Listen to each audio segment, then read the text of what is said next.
What up, y'all? I'm back with one more video. I want to talk about the truth of being a full-time caregiver slash mother. We're gonna go through some bullet points. I got it written down right here. Exhaustion.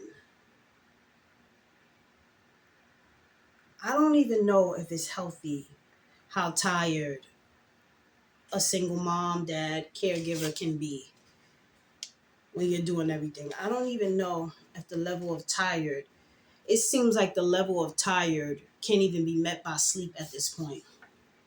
And shout out to my moms and my dads, whoever's out there doing it by themselves, because if you're working and stuff, you can't even take off because you got the bills and you making the money to take care of the kids. Y'all need like a week worth of rest. Respectfully, maybe even more.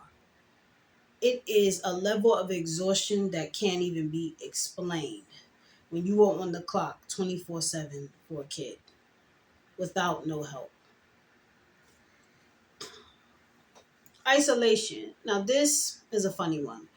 I feel like I isolate myself sometimes, like, because it's like you could have people and you could have people that love you and that will show up in an emergency, etc., etc. But the thing about it is when you're doing something alone, well, for me, y'all could comment down below, I tend to isolate because it's just like my mind is on what I gotta do, and it makes you feel a little bit bitter, and you really don't want to be bothered too much.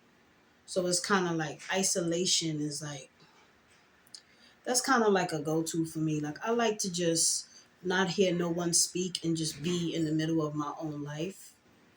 And that's just that. I don't like too much chatter. I don't like the world to make too much noise. The world is always noisy, but I lock myself in my bubble and be isolated. It's what everyone I know do.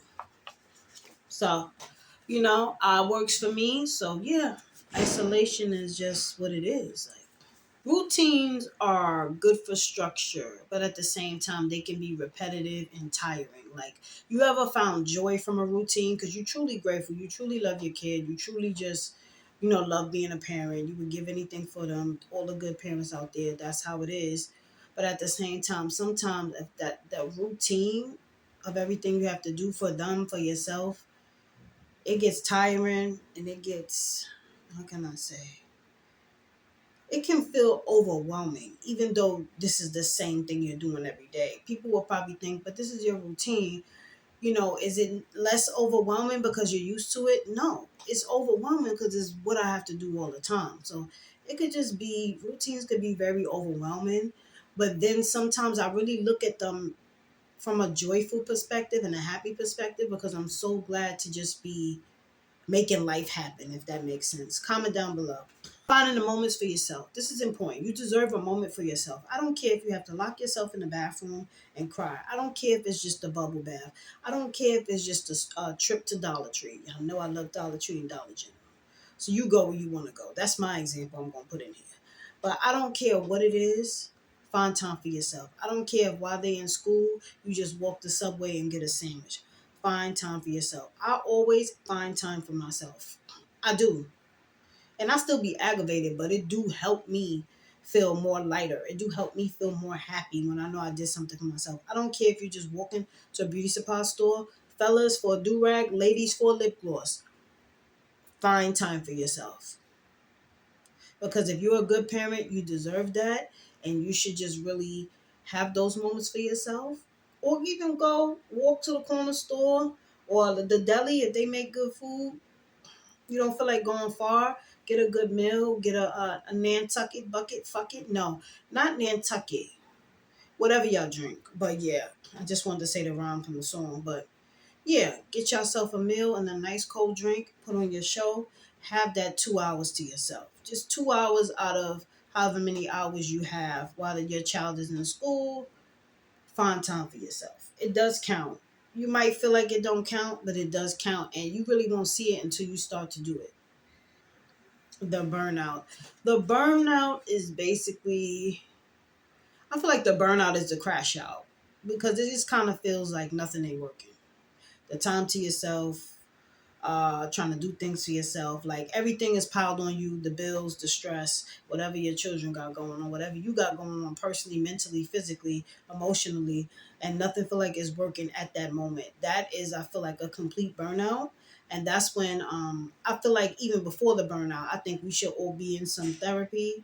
You get what I'm saying? I think therapy is a healthy thing, and some people think, oh, okay, therapy, I can't be in therapy because this, that, and the other. I can be in therapy because this, that, and the other, but I feel like it is a very, very healthy aspect to take on therapy, because therapy is something that can help us implement in our day-to-day lives. Yes, you have to make time for it, but I feel like it's worth it. And it's somebody, it's doing something for yourself, because it's stepping in and letting someone else come in and help you, and you can let go of some of the weight on your hands and realize I'm doing something for me, and you could be happy that you even took that step. Just give it a try. I would say for me, still pursuing my dreams by caregiving. What are my dreams? I feel like my dreams is just to be a successful businesswoman. You know what I mean? My dreams in a nutshell is what I'm doing now. So I'm living my dreams. Honestly, I'm not getting a check for it, but I'm living my dreams honestly, because my dreams is just my videos, my content, the books that I write. Even though I haven't wrote books in a long time, but my, writing, I constantly do that. Writing, my videos, my website, which I'm about to spruce up. But those are my things. You get what I'm saying? So whether I make money from it or not, my dreams is of things that belong to me, my creativity, period. And it's so many more levels I want to go. So let me just give y'all a little vision. So say I do end up working a 9 to 5 once my daughter has the home care and I have more hours. I will do that, but understand I'll always be doing something creative, because I am a creative being and I cannot help it. I have to be creative.